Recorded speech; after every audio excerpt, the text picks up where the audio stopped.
Hi, my name is Xavier from Underground Metal, and this is... A la Carte!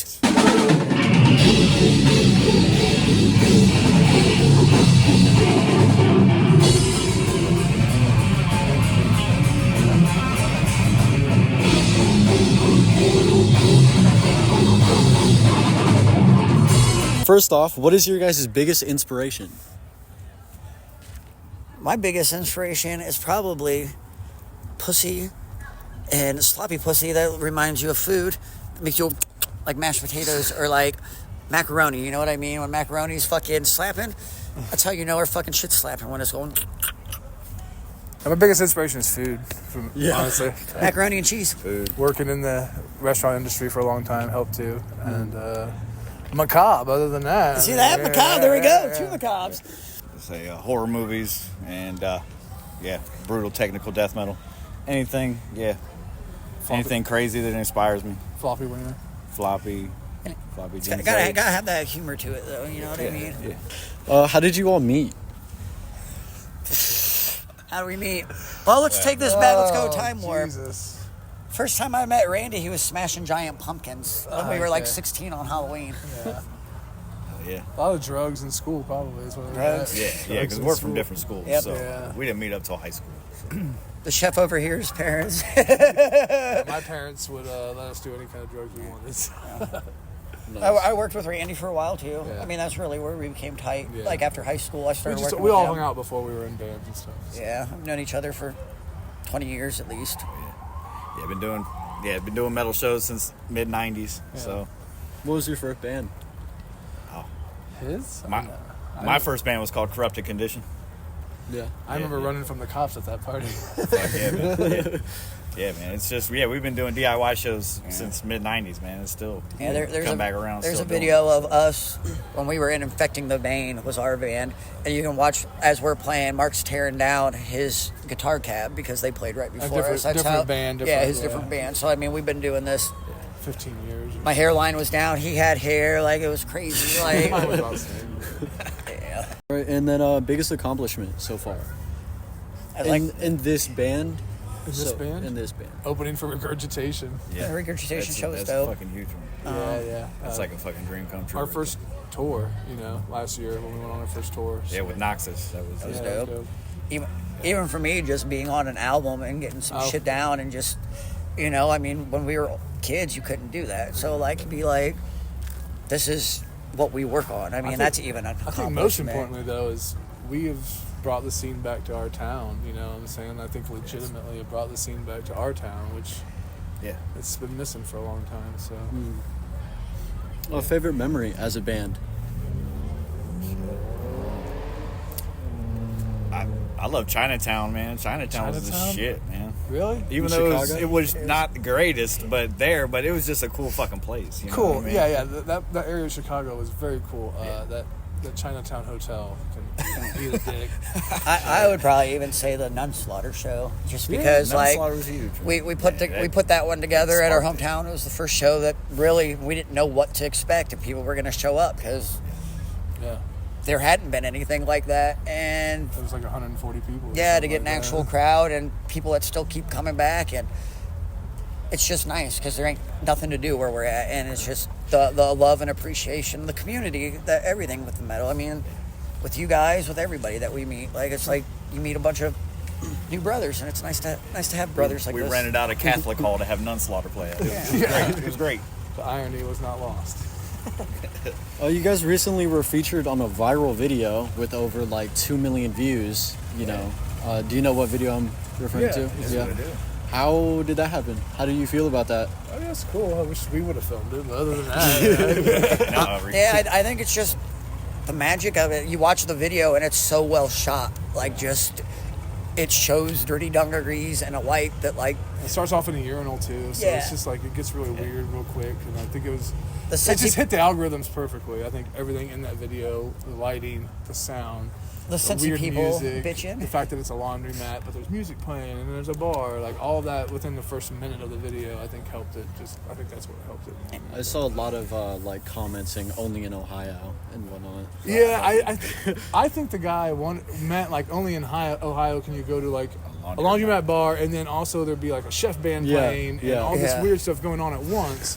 But everyone took it as like, this is only in Ohio is there a laundromat bar, but everyone knows of Sudsy Malone's in Cincinnati way before that. So from the Cheerio and the Cock Pocket all the way to the aborted eggs Benedict, what would be your favorite dish that you guys have created? Oh man.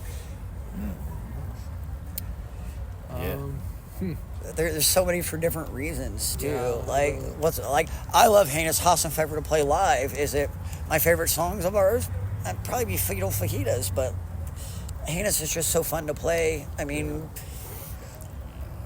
I don't know.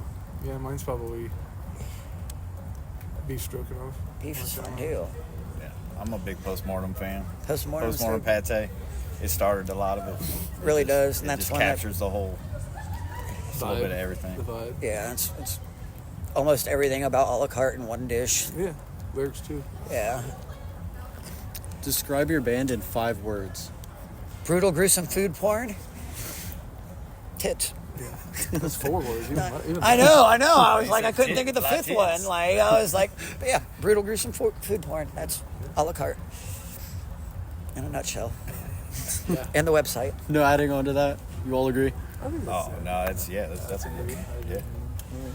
Yeah. You were not an actual chef. You were.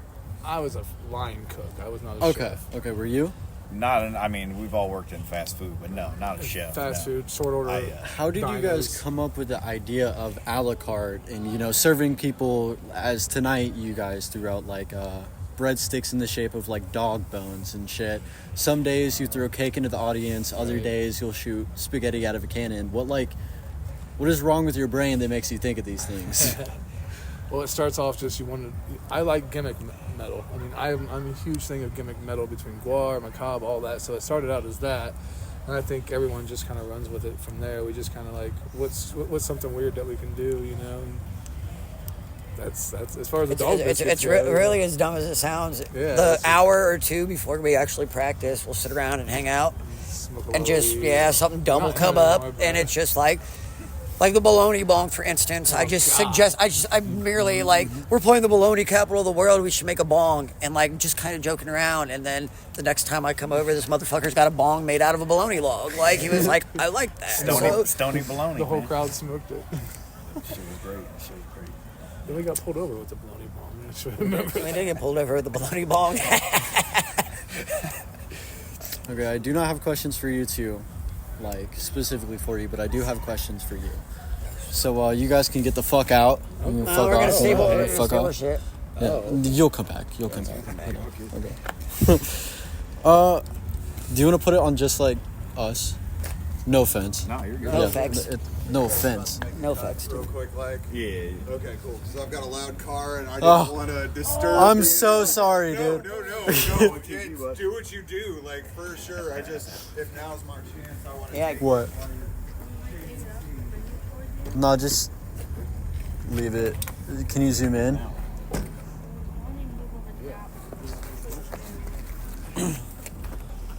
That is not how you zoom in. This is her camera too. What? Yeah. I know how to use her camera. She doesn't. Well, see, you're helping her out too, getting some use out of it, and other than the OnlyFans that you guys have together, right? What's that? What's linked to that? I say that, she's like, "Fuck you, asshole." That's exactly what I have it for. Call me out like that in front of everybody. Yeah, that was crazy. That's what I have. I got an OnlyFans, and it's literally my dick with just googly eyes on it. Yeah, no. It doesn't do very well, but I'll buy it. I think if I really did that, I probably could make some money off of that because people would laugh. They'd be like, "Because micro penis with fucking googly eyes on it." Well, anyways. I can be in one with you and everything. Two micro penises. 2 micro penises. Damn, that's fucking rarity. I know. 2 legends. 2 legends. Are you ready? Has it been recording this whole time? That's okay, right, dope, because it's been recording for that's this. alright, you can add that. I'm not adding that. You can just micro penis. End the interview with that micro penis. How was it seeing Gorillaz live? Oh, dude, it was fun. I really wish they would have done more. The worst part about it was that they didn't have like a separate show from the videos, and you would think that like live they're making fucking millions of dollars per show, that they would have special animations. But I mean, as far as like how they played, they were super tight and just really fun.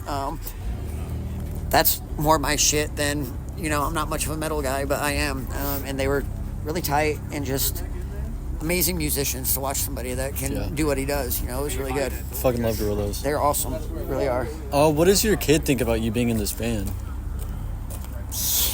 Especially with like the, very obscure, weird titles and the, I think he's kind of embarrassed by it, and then like his friends come out and they see what's going on and they really enjoy it. He's more of a Midwest emo kid, so he doesn't enjoy the music, and I think there's a barrier on that. But with the gimmick and everything, I think that really helps, and he's really supportive. Mark's got a kid too that's just a little bit older, and he came on tour with us and did 5 days with us. I think they like it, but they're kind of like, what is wrong with my parents at the same time too, because we act like my kid's more mature than I am. You know what I mean? Like, and sometimes he's just like, but he comes out, he supports his friends. Like I said, I think his friends like it more. I think it's embarrassing to him until it's not embarrassing, and then like people are like, oh, that's cool, and he's like, okay, my dad's kind of cool, but teenagers and stuff have to pretend that we're not cool. Yeah. You like making hats and other accessories and working with wood and, stuff like that. How did you get into that hobby? Well, I've worked with wood since I was about, 14 years old. But, I mean, honestly, it was because of the band. I asked some guys who do this for a living, and they played a show with us, and I was like, dude, we booked it, and I asked them, I'm like, how did you make any money doing this? I know what I paid you. How are you making money off of this? And they were like, we make all of our own merch. Mm-hmm. And just from that day on, we started picking it up and just keep trying to do it and get a little bit better at a time. And I mean, not even just for me, it is a fun hobby. It ended up being more of a hobby than I thought it would. It's fun. There's a lot of stuff you can do, but that's basically why somebody was like, if you want to make money in metal, you basically become traveling t-shirt salesman. And so we decided that's the best way to actually get a little bit. It's not that we do this for money, because we don't, but if you can make it a little bit, make the hobby to where you're not spending a bunch of money on it, because the equipment's expensive, and just if we could break even, because it ain't about the money. We throw those shows at home. We don't make any money off of that. We pay the bands, and we don't take money. And it's just nice, and to be able to help out like other people, to help them out and give them shit for cheap, because everything's getting so expensive. And it's nice to be able to just have the stuff and be like, hey, you support us, and be able to give out stuff to people who support us too, because without you guys, we wouldn't be doing this shit. Yeah. I mean, that's why I do it. I'm not a musician. I have no musical talent, I get to come out, I get to meet you guys, make new friends. I talk to you outside of here, that. Yeah. Like, that's what it's about, is the community, and just, these guys saved my life. Without this, I wouldn't be here. So, like, that's why I do it. Fucking meet people, and just, a lot of people are struggling too, and you meet people, and we're all brothers now, and music brings us together, because that's why we're all here. We're not here because, well, tonight was to raise some money for some shit, but at the same time, there's a reason why you're at all these shows. Shout out to Jeffrey. For real, Jeff's the shit. I mean, as far as, like, you see him here every time, whether it's here, whether it's anywhere, he's always out moshing, and you see him on Facebook all the time, like, for shows that he's not putting on. Hey, get out here, guys. Like, he's just really trying to push this, and he really loves what he's doing, and that's why we do these shows for him. I mean, he'd ask me to do it again tomorrow, and just because of the way he shows love to everybody else, you know what I mean? I'll show love back to him every time, because he's a good kid. You're a good kid. We're all good kids. Yeah, I made him smile. He's like, you fucking asshole, don't be like that. No. But like, and then, last question. Where's your foreskin? Where's my foreskin? Where's your foreskin? Where's your foreskin? My foreskin is in a book sitting on the floor in my living room. You've seen it. I have. It is. It's real. It is real. We're not lying. One of these days, I might bring it to a show and see if anybody wants to taste it. I will. I will taste God damn it, dude. I will happily taste Oh my it. God, my foreskin might get 8. God damn it, dude. But yeah, my foreskin's in a book on the floor in my living room. It's stayed in the living room since I showed it to you. That's where it's been. So. Did you keep your kids' foreskin? No. Is that a family? I don't like, know. I don't heirloom? know, dude. Like, literally, it was Christmas like 2 years ago, and my dad was like, "Here, I have all this stuff." Like, Ready?